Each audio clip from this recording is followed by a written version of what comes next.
Hello, everybody, and welcome to Aklogos podcast. And I'm your host today. My name is Rose Tebere, and with me, I've got my lovely co-hosts. Chevelle Wilson-Morrison. And Anita Pinto-Young. Yeah, it's a lovely day today, isn't it? The sun's out, and it's made me I'm feeling so happy today. And people, we have a guest today. And this is someone that I'm really privileged to have on our podcast today, who has impacted us in so many ways in our work life, our practice as practice educators and social work supervisors. And so, Dermot, welcome. Thank you very much, And Rose. I'll let you introduce yourself, Dermot. I suppose I'm Dermot Brady. I'm Senior Lecturer in Social Work at Kingston University. All right. That's me. Yes, and Dermot, if you could tell our audience, I'm sure they want to know, because with our podcast, we like to also share inspirational stories. And so if you could tell us something about yourself, your journey, how did you get into social work? Okay, kind of like in a roundabout accidental way. I think Yeah. I'm not the first social worker in the world that finds himself becoming a social worker, and really wasn't planning for that. Okay. But I came over to London from Dublin, which is where I'm from, in Ireland in 1984. And mainly economically, but there was other things going on. And I've been here since, and I suppose in the late 80s, early 90s, I started working in probation hostels. And I don't know, you get a very quick social work education when you work in any residential setting, I think. Because you're living with people for 25-hour shifts, there used to be. And at that stage, the Home Office, the probation service basically,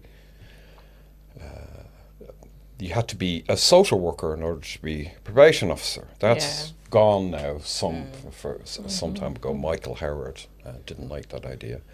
And but I got Home Office sponsorship to train as a social worker. And those things were quite common. I'm inevitably going to end up talking about apprentices later on, but there used to be a lot of routes that were sponsored by employers and things like that, but those are becoming rarer until the advent of the apprentices. And I went to Kingston University. I ended up. Yeah, I did. I know. I'm a life sentence prisoner there. You know. And then I went and did my master's there afterwards. Oh, wow. And then, of course, now I work there. But so yeah, I was a probation officer. I worked down in West Sussex, and then in Southwest London, and probation services change emerged and various things like that. I mean, you did ask me this question before, Rose, and I suppose I'm not being entirely honest with you or frank, and it was kind of what started you off, and part of the reason was really that my now wife was pregnant, and she had some strong views about having stable employment, which is fair enough, you know what I mean? And in fact, our boys just turned 34 the other day, and we still seem to be together. That's nice.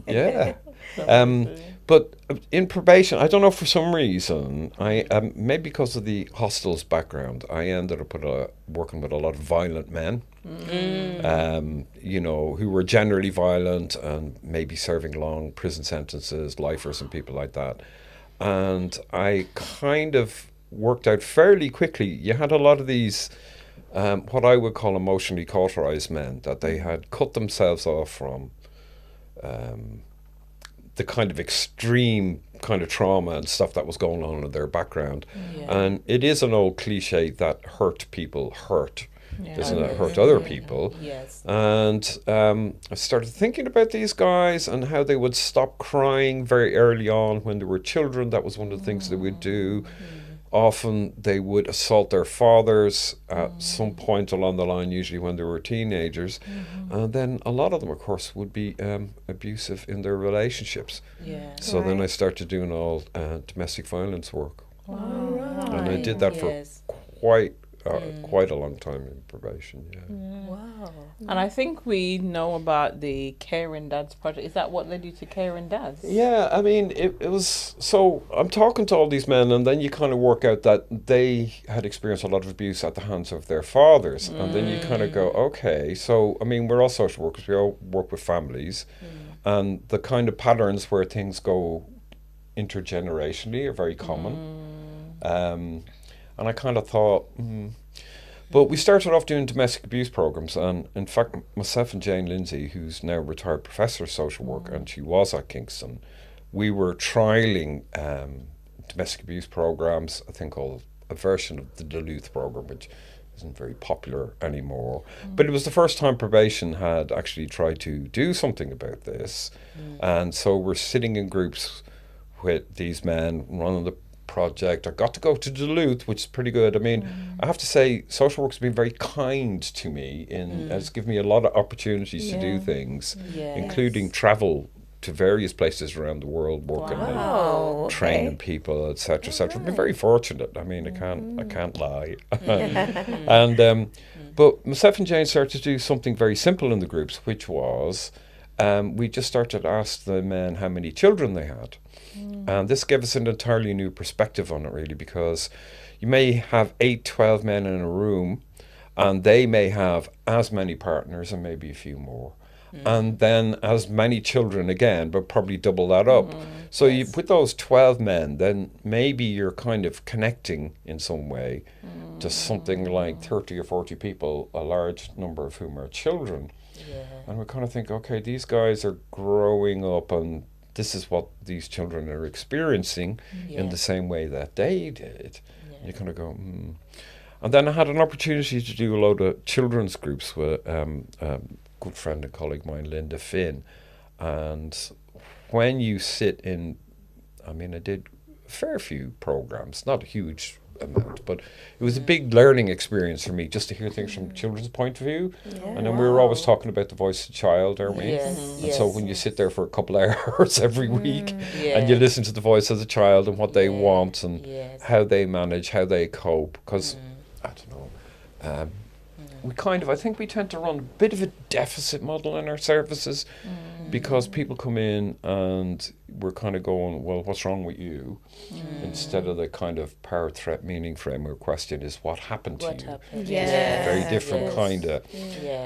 But I don't know, it was something about the children, hearing them talk that kind of got me much more interested in the fathering aspect of the thing. And as it happened, that particular group work program came from Toronto, so I was kind of getting into connections with people from there, and somebody came over and did Caring Dads, initially with the NSPCC, and I've kind of been stuck with it ever since, you know, kind of a thing.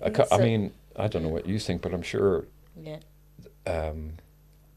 it's not uncommon for people to say that we're not talking to the fathers enough, is it? It's true. It's Absolutely. True. And It is true. I mean, a lot of the time, maybe you don't need to or you shouldn't, but not to the extent that where we're at, really. Because they're very much part of the household, and even if they are not, even if they don't live in the household, they will be having contact with their children. So very frequently, yeah. We seem to forget that. And fathers can be engaged with their families when they're not living there, and it's kind of like, oh, well, you're not living there, then you don't count anymore, and you kind of go, it's a little bit more complicated than that. But I also think that, I totally agree with you, Rose, but I kind of think even if father isn't there, children have an image or a sense of father in their head anyway. They carry around this idea. I mean, I used to work in adventure playgrounds years ago, and I remember asking this kid once, he must be about 8, 9, 10 or something like that. I didn't work in adventure playgrounds for a long time, but it was good fun. And I asked him about his dad. I don't even know how it came up in conversation. And the kid said to me that he was an astronaut. I was thinking, all right, he's out of orbit, all right, but not because he's an astronaut. But it was like, so he hadn't seen his dad for a long time, and you know. And I'm not going to ask you, but I will tell you for myself. I mean, my father's died a long time, and we often train, and I train with a woman, Elaine Gaskell, who I know for many, many years. And her father's also passed, but we talk about how we still have a sense of our fathers and still have a relationship with them that changes over time. And people kind of, what? But you kind of, they're a powerful fact in our lives, aren't they? Whether or not they're there, or if they're alive, or they're dead, or whatever. So what kind of, with the Caring Dads group, I mean, the perpetrator programs were successful to an extent, but there was definitely problems with them, and certainly a lot of people don't like them at all. And of course, you can't be, yourself in social work, you can't be naive enough to think that everybody's going to change, every family's going to shift, but you can't be cynical enough to not be hopeful and to kind of try to motivate as much as you can and enable people to change. And we're constantly kind of, I don't know, trying to strike that balance. But the attitude towards the fathers in the group is kind of a very important thing, because I suppose it's the cliche of you have to be the change that you want to see, isn't it? So if you sit down doing this at people, you just really don't get very far, do you? You get barriers up immediately, and then people get defensive, and we have all those kind of phrases, don't we? What do they call it? Disguise compliance. The buzzwords.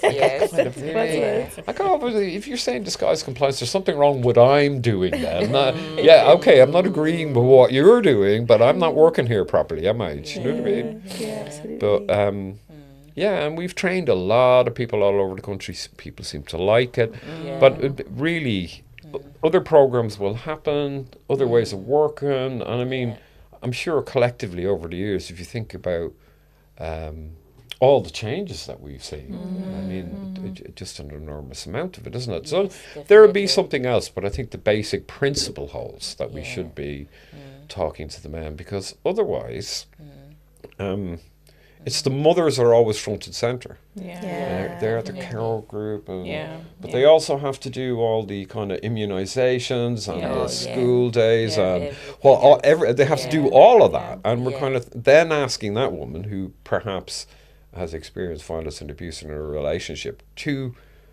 protect her and her kids from him, and then we don't talk to him. That's just the equation's not working for me.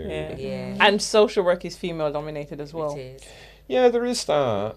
You do know the kind of rather depressing statistic that even though that's true, and increasingly true over the years, that men are still more likely to be promoted to managerial positions. We know. And that's interesting, Dermot, because you mentioned about going into social work, but we know you that you're in academia, and I'm just intrigued to kind of what led you to kind of do that transition over. If you can disclose. Well, I can, or at least some of it. I mean, essentially, really, the privatised probation service, and I wasn't very happy with that. And you may or may not know the ins and outs of it, but the government had to take it back into control, wasting somewhere in the region of £750 million in the process. Kind of ideological driven thing, because in actual fact probation was, as far as the inspectorates were going, was doing quite well, and various bits of it spun off into other organisations, and we tried to or as part of a group of people that tried to set up a community interest company. Now that did actually float off, and that is actually still working, but various things turned out like it didn't work for me. Basically, and sometimes stuff just doesn't work. Like you talk about chemistry meetings, isn't it? I mean, I did have a chemistry meeting years ago with somebody who was put forward to me as a coach, and I sat down, and after about 2 minutes I was going, no, I don't think so. And you just kind of know, don't you? And so that was it, and it was kind of making me unhappy, and I had the opportunity to go to Kingston. I had to have a couple of goes at it. Unlike other people who just get hired at the first shot. And and I've been there since, so it'll probably see me out, I think. Nice. Yes. So what is it about, social work education that you really love then, because you've been there quite a while? Well, that's a good question. Might ask you the same question because you're all doing that as well. I mean, it is a joy and a privilege to work with learners, is it not? Yes, Do you know what I mean? And they kind of never cease to teach you also. And I've always been a reader, so my head is always in a book. So maybe that kind of suits me. I don't know. But even when I was in probation and various other things I've done, I've always had students, and you know what I mean. I don't know, just really enjoyed it. I kind of think of some of them now. I'm kind of thinking, they've now become. When you see them kind of progress in the world and come along, do you know what I mean? You kind of go, wow. I helped them become. Just a little bit of support here and there. You know what I mean. Well, you do know full well what I mean, don't you? Because you've all done that yourself. Bless. So we'd probably ask you about, what advice would you give to people around social work training, like if they want to come into Kingston University, and probably some of the routes. I know you talked about the apprenticeship. Well, I suppose there's lots of different routes, isn't there? I mean, there's the standard either 2-year MSW or 3-year BA.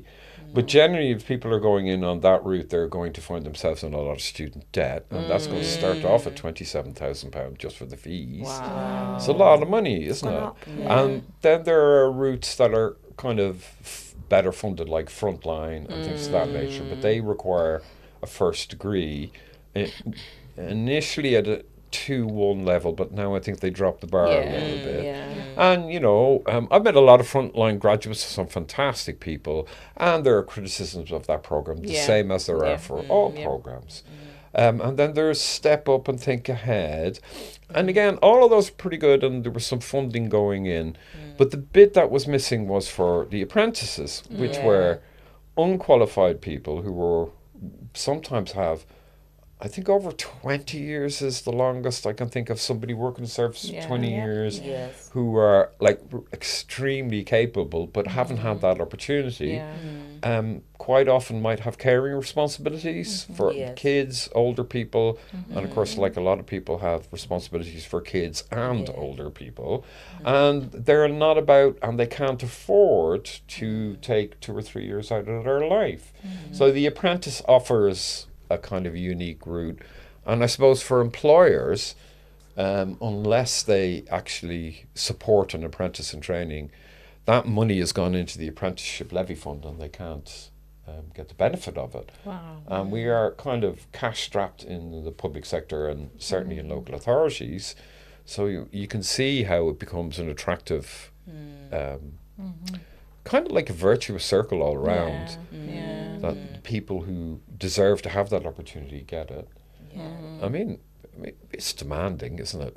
Balancing work, life, and study. And again, you've all done that, haven't you? But it is, isn't it? Weekends, late evenings. But I mean, they're a wonderful group of people to work with. I mean, they're kind of awesome because I suppose I say this over and over again, but they definitely are more representative, shall we say, in all sorts of ways, and including critically, and people don't talk about this much, right?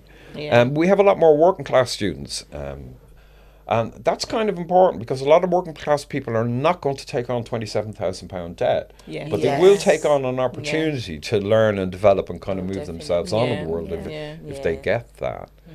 And the age of the cohort's a little bit different. Do you know what I mean? So they kind of look like the community we work with, which is great for a start. They know how services work because they've been in it for a while. They know the legal context. I mean, at this level, rather than where you are and your understanding about all the kind of various legislation. But I suppose the most important thing is they know how to form and maintain a relationship with people. And we, Sorry. No, I was saying we find that it's a more mature group that, like you said, have been in the organization for a while, have worked there, kind of know the system. And like you said, it's something that, we say to people, sometimes people come to us and ask questions about how can I get on the apprenticeship? And when you tell them about the cost, they'll say, well, I can't afford that. It's true. And then you usually say, well, the apprenticeship is the best route for you because if you need to earn while you're studying, it's actually the best one to give you that opportunity. I think far and away, Yeah. Definitely. I mean, we are in cost of living crisis and all of that, so times are tough financially anyway. Yeah. So, yeah. What we're seeing at the moment is people who are have been in services for a long time, and you kind of, we know them, isn't it? Because we work with them. So they're getting an opportunity. But what we haven't seen yet is there will come a time, because I've seen this in probation, where you'll actually run out of people who have been there for a while, and then you're going to have to start bringing in people directly into apprenticeship roles and things of that nature. That hasn't really started to happen yet, a little bit, but not much. But as it grows and develops, I think that'll be the next thing. That'll be an interesting. Sounds like you're really passionate about the apprenticeship. I don't know, just because they're just great to work with. I mean, I have to say, they're just fabulous. Do you know what I mean? What's been your biggest learning taking on that role of leading the apprentices? Well, I suppose it just confirms something I've known about myself. So there's a personal and then maybe a broader thing. Yeah. And the personal thing is more about must shut up. And I still have, I've been working on that for years, and I still haven't managed that, because you should pull back and let other people speak, isn't it? Do you know what I mean? But I don't know, it's kind of still lifelong learning, and I'm still have to working on that. That's what makes you though, Dermot. Well, we wouldn't have you any different. But we have to work on what's us, isn't it? Do you know what I mean? It needs a little bit of polish here and there, I kind of feel. But I suppose, other than that, though, the actual group, just what they bring to it, that this is a kind of neglected group of people, I feel, in terms of social work education. Yeah. Yes. And just the level of motivation and what they put into it when you give people a chance. Wow. Do you know what I mean? Yes. Wow. Yeah. It really is quite something for me. Do you know what I mean? That's powerful. And how fantastic to be involved in that. You know what I mean? You get a chance to kind of be in the room. Yeah. And also the skills, the expertise, the experience that they bring into practice is also amazing. Yeah. I was just wondering, Dermot, have you experienced any challenges in social work education, and how have you overcome that? Day in the life of a lecturer. Well, as always. But the funny thing is, because of jobs are jobs, the challenges are going to be things you know all about, which are the bureaucracy and the paperwork and the kind of all these kind of things, and trying to comply with standards of 47,000 varieties and all that kind of thing. And I know these things have a place, but they also suck up people's time and energy and motivation in a way that isn't always very helpful. Do you know what I mean? When we did the practice field education placement elements for the programme, because remember, one of the great things, of course, was we had a chance to write it from scratch. And you don't get a chance to write a degree from scratch very often. And we had lots and lots of conversations with employers. I think you were some of those. It was you, Cheryl. It was Miss Cheryl who sat But it was genuinely, they said, this is what we want, and we went, okay. Do you know what I mean? And then we sat around and kind of thought, well, what do social workers need? And my colleagues, Jacqueline and Susan in particular, wrote most of the main teaching in the university. I kind of took the lead on what do we do on placements and those kind of things. Wow. So one of the first things we did was got rid of the Pan London paperwork, because it was too much of it. Just too much of it. It's like archaeology, because what happens is when you get academics together or educators, they're forever going, I think we should have something about this, and we should draft this policy, and then we should have something about this, and then after a while you got a telephone directory. You know what I mean? And nobody ever goes, can we get rid of that? But I think that's a more general, that's a global issue, and it's very problematic, in a quite serious way.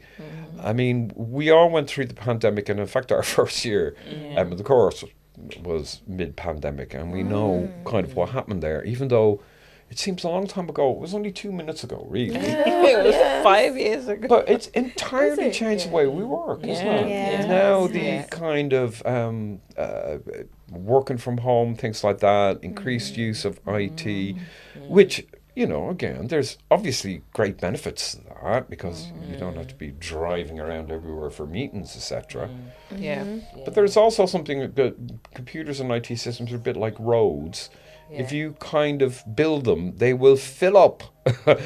And so it has a capacity to generate those kind of policies and procedures, and we can call that policy cascade, when then you end up having policies to deal with some of the consequences of the policy that you just had. And kind of you go, is this, well, this definitely wasn't what I come into social work to do. Because like we all come into work with people. Basically, isn't it? That's what we're at. And I'd probably ask you to describe the day in the life of a lecturer. Like if there are people out there who are interested in becoming lecturers. I go into my front room. I drink coffee. Coffee. You have to be careful with coffee. You know, once you get a little bit older, you know, a coffee after 12 o'clock now, because then you start to shake. Oh, the caffeine. I can't do that. Some of us know more about caffeine overload than others. Not naming any names, but yes. Yesterday I went out with them for dinner and had a whole pot of is it Persian tea? That had a lot of caffeine, and I had caffeine overdose, and it was funny. It was just not. They thought it was funny. It must be. What does caffeine over? What does it look like? Well, part of the thing is that I don't drink a lot of coffee, so they say I'm lightheaded. I mean, coffee usually gives me a headache. Oh, okay. So it must be that somehow my body doesn't respond to caffeine well, and I didn't realize how much caffeine the tea had. And how many cups did you have? Sorry. So we all went out for dinner, and I thought, okay, this is going to be a nice cultural experience. Let me order a pot of Persian tea we're all going to drink. And they sat there going, no. So I just thought, let me just drink it. And then by the end of the dinner... Oh, you drank the lot? The whole lot. I drank, yes. It was meant for 3 you people. Had a bit. Okay. Well, you had a bit of it, and somebody else had a bit. So... And then you had about 5. I'm still waiting to hear what happened though. How did you? I was just having a banging headache, and I felt like everything was spinning. So they were all sat around the table laughing, and I was just sat there like. You know what it is? That caring, sharing approach. I know. It's the first time I've seen Anita so quiet. That's why. So Dermot, you have to vision this. You've known Anita for years. How often has she been quiet? And she was like this. We're changing the subject. She can be quiet, but I do vividly remember her appearing on Question Time. Do you remember when she was on Question Time? No. When was you were on Question Time. No, you asked a question from the audience. I don't remember that. Oh, it wasn't you. Maybe I'm getting mixed up, but I have that feeling that really happened. Listen, we're changing the subject. Dermot was going to describe about your day in the life. A day in the life. But it was important to share. It was important to share that story. No, it was Well, I suppose, I mean, a lot of it is, certainly at the moment, I spend a lot of time talking to students about their assignments and trying to get their portfolios finished, and then that takes up a lot of time. With teaching and learning is actually a minority of the time that we actually spend. It takes a good while to actually prepare things. If you were doing a day's teaching, it takes at least a couple of days. And then, you know, you get it set up and then you refine it and change it. And of course, there's the usual meetings, the eternal meetings that go on. But I'm really, maybe this is not a good thing to say, but I just avoid meetings that I don't really feel are going to add much value to the world. I just don't go because I probably can't be guaranteed to kind of behave properly if I go to too many things like that. But inevitably there are those things, and I'm sure you have this as well, where there is a certain amount of just fortuitous, just off the cuff stuff when you meet people and you talk to colleagues and things like that. And I like those random things because stuff happens out of that you can't predict. I do a little bit of research. I'm not a researcher, but I'm doing a bit of research. But the writing up and getting it out there in the world is a little bit more tricky. So we've done a few things like that. So there'll be a bit of that going. And of course I read.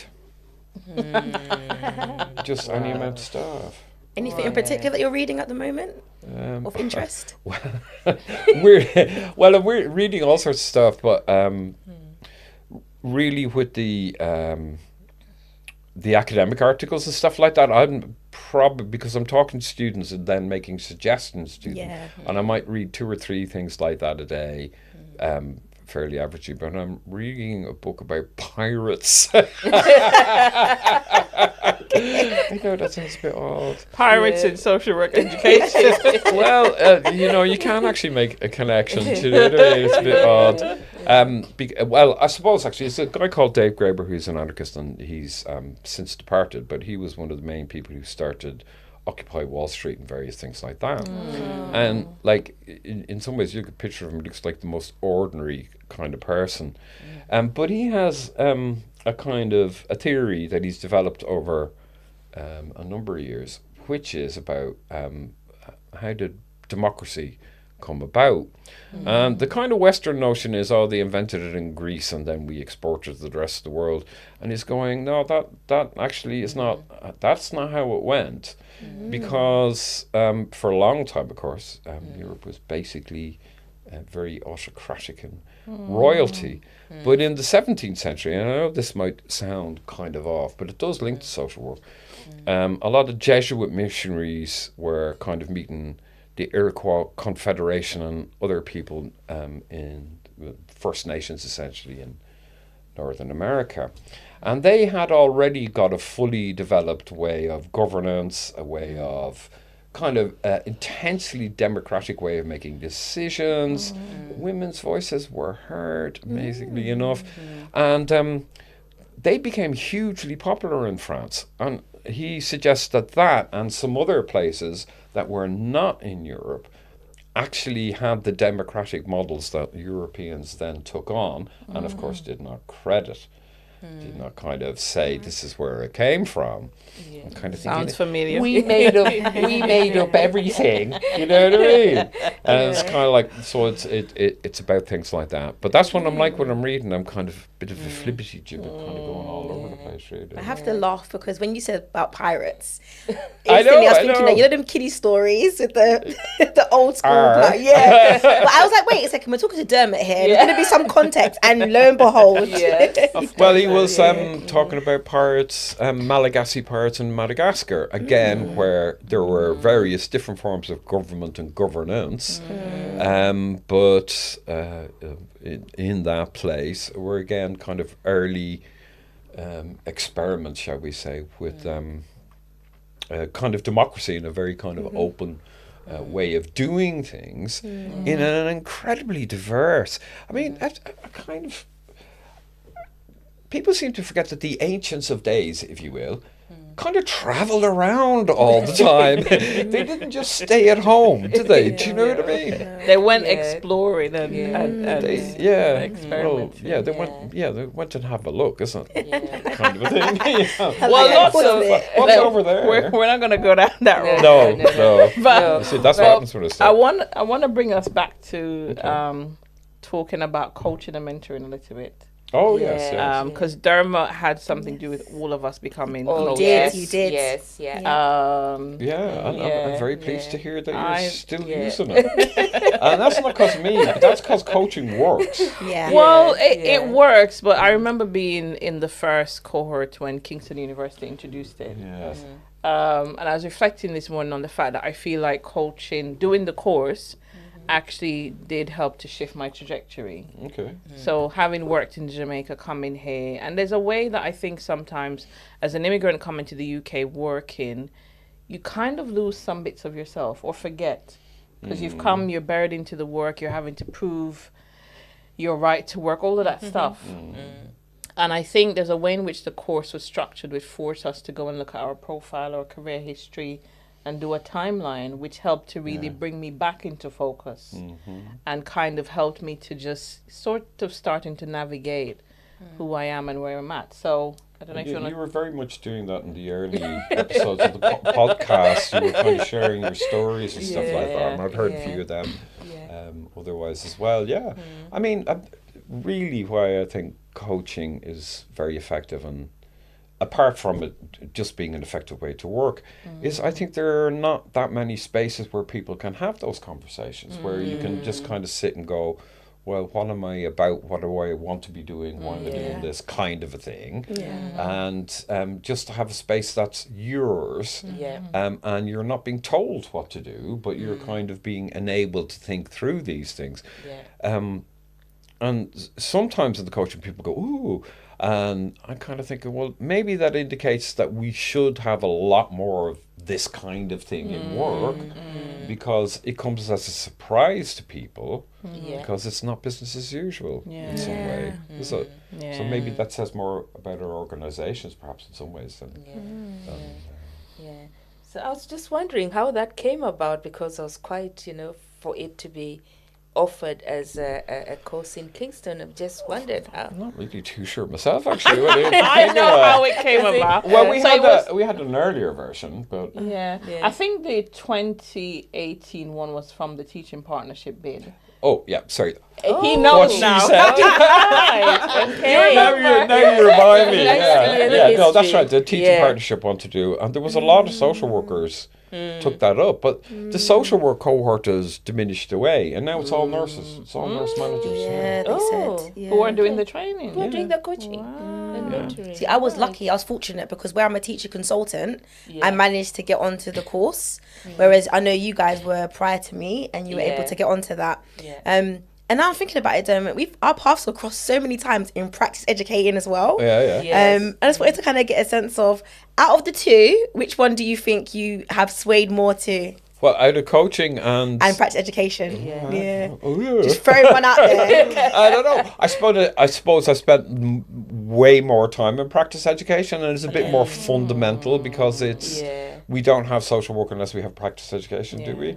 And coaching is really valuable, but it's kind of like something that can add to practice education rather than the other way around, a kind of thing. Absolutely. I mean, I did do a little study on practice education years ago, and we used the phrase reticulation, which just means bridging. I don't know why we didn't just say bridging, right? It sounds better. But it does bridge between the university and the workplace. Yes, and it does. Practice educators are forever making these kind of connections, aren't they? Yes, definitely. And I also think that in how you approach practice education quite often says a lot about how you approach social work more generally. Do you know what I mean? Because on occasion you get practice educators who go, what's wrong with the student? And why aren't they, etc., etc. And in actual fact, we should be asking, what am I not doing right here? Do you know what I mean? And I mean, I know there comes a point, both in practice education and in social work, where you kind of go, okay, this is not progressing really, is it? This is not working. But you really have to have a good talk with yourself to make sure that you have done everything you possibly can do, isn't it? I think before you get to that point. As a practice educator. And why do people need to be certified and trained to be coaches?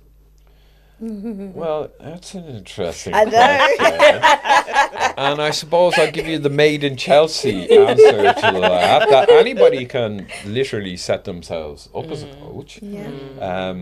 So when I was starting to do that course via the teaching partnership, I insisted that I had to have a fully qualified, fully professional coach doing it. Because I was thinking, okay, I've been using coaching skills and practice education for a lot of my work in life, but I need somebody who this is their life to do it. Because I'm not going to set myself up online as Dermot the coach. Hi, I'm your life coach this week. And people do. And the reason I say it about the Made in Chelsea, I was watching, what a terrible program, but anyway, I was watching it, and one of the kind of main characters in it was saying, I'm going to be a coach, and, and he did a little bit of coaching with the other person, and I was thinking, wow. Was it good?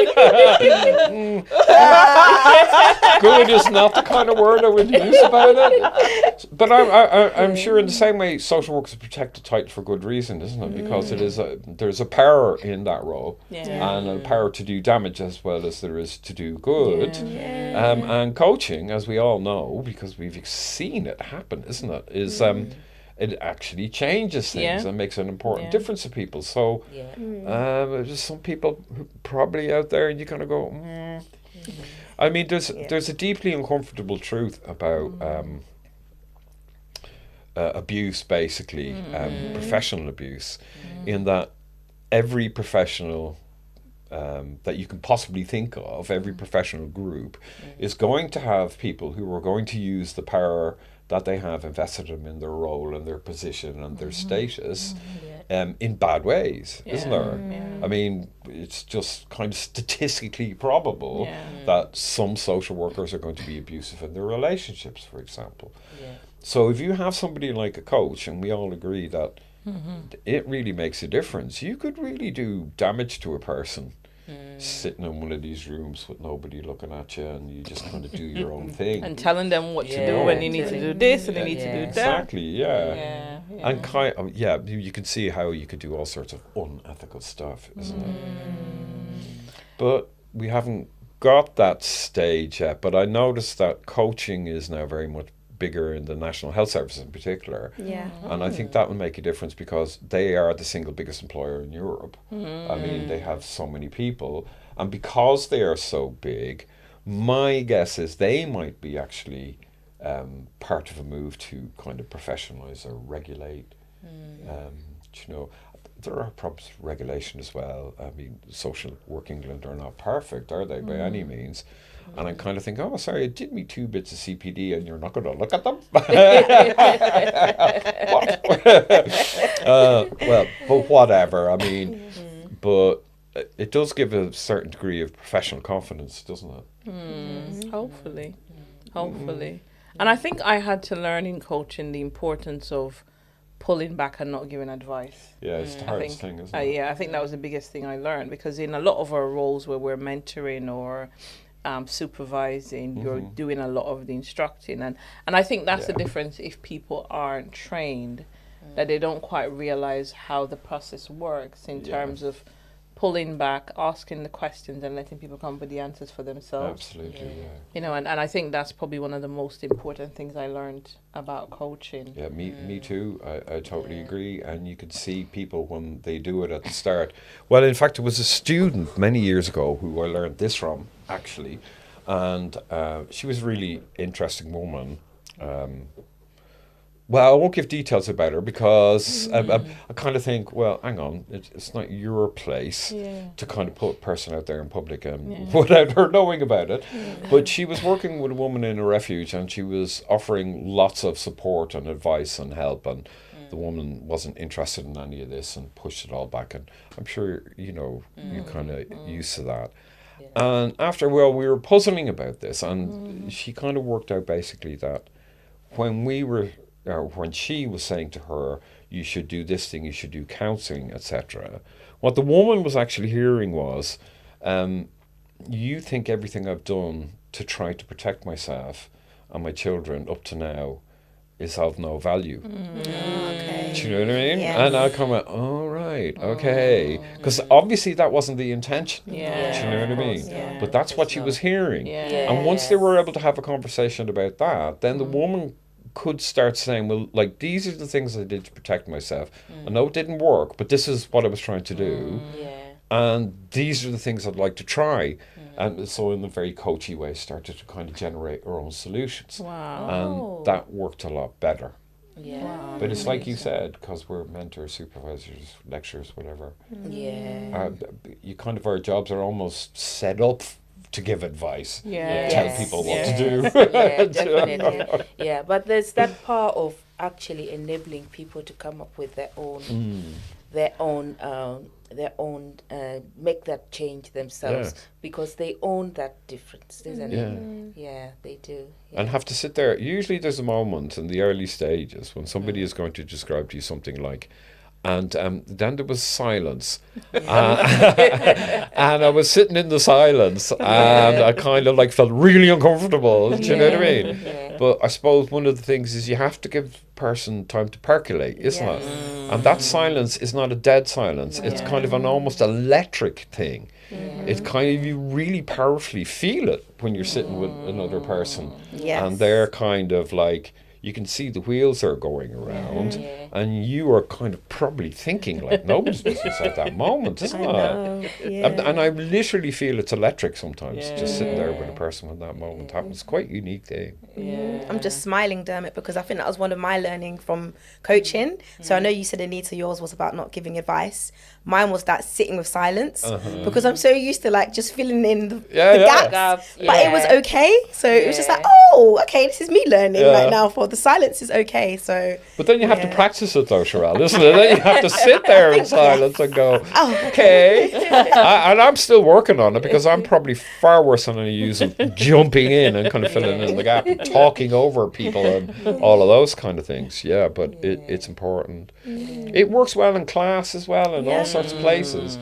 But I wouldn't go so far as in earlier versions of social work training, you'd have things like encounter groups. And some of these where you would just all go in a room and there'd be a circle of chairs and everybody'd sit round and wait till the first person says something. Well, people used to act on all sorts of ways. Some people just go and leave. So, that's a perfect thing. Interesting. That's very interesting.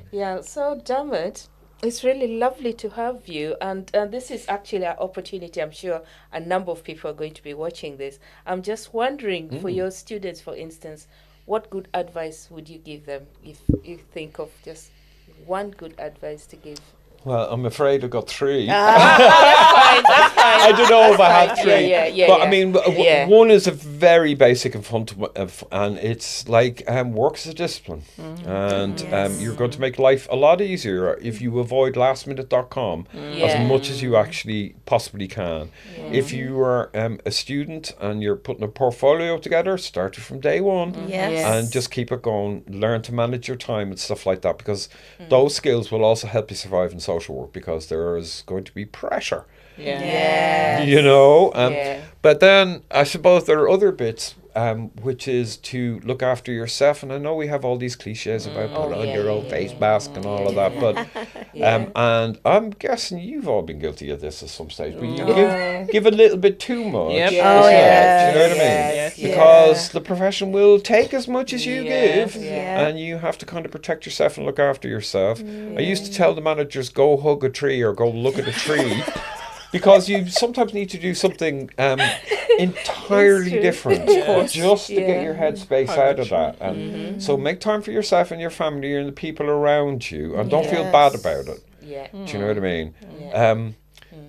Try to avoid long nights and weekends and stuff like that, because actually all that happens is you get less effective. You kind of, when you're there after about 10 hours, you're going, what was my name again? And trying to put, you're just not as good, is it? Sleep, eat well, have fun. Not too much fun. Not too much fun. That's so interesting, because I was going to actually ask you about self-care.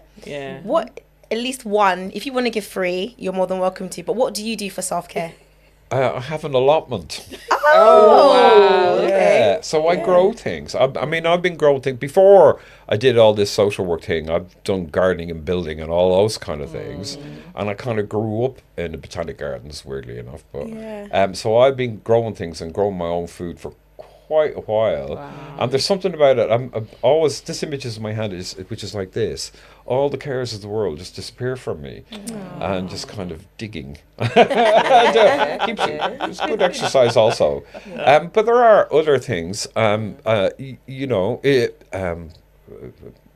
It's because I'm fortunate enough to be in the same relationship with the same woman for a long time. And that's like massively important to have somebody. Abby says we're actually turning into each other. We even look like each other. But that's massively important. And of course colleagues, that, because we all have bad days, don't we? And I have a couple of core colleagues in the university where any conversation is okay. And whatever you're feeling or thinking at the moment, they won't try to fix it, but they will listen to you. And we do each other that favour. I think that's hugely important. And there's the stuff about do exercise and do eat and all of those kind of things. Those things are really important. Again, we tend to not put them up front. But for work, because I think really that our challenge actually in social work is you have to be skeptical when you're working, because people will lie to you and do things, you know, covertly and all sorts of stuff like that. So it's to maintain a degree of skepticism, and don't kind of think you know everything for a start. Have a little bit of humility will go a long way. But, you know, cynicism will kill you. And so you have to maintain a sense of hope in that work. And I think probably the best way to do that, it is about relationship-based practice, which for me is you entirely focus yourself on that other person in a real attempt to kind of connect with and understand their world and listen to them. Do you know what I mean? And if you do that, you will learn an enormous amount, and you'll be a better social worker, I feel. Lovely. Thank So you. I think that's really, that's the core thing for me. Yeah. Have you got one last? No. Oh, thank you so much. I've got one for you. I was looking at the thing over there. You're halfway to 21 episodes, and then you'll be in the top 1% of podcasts globally. I'm waiting for that. Oh, thank you so much. Lovely. Thank you. Nice way to end. Yes, thank you very much for kind of having me here today. What a lovely day, and how nice to sit down with you all. Always. Kind of talk about the stuff that we well, I suppose this is what gets us up in the day, you Thank know. you. Appreciate having you. It's really nice having Dermot, and please don't forget to like, share, and subscribe. And it's a wrap.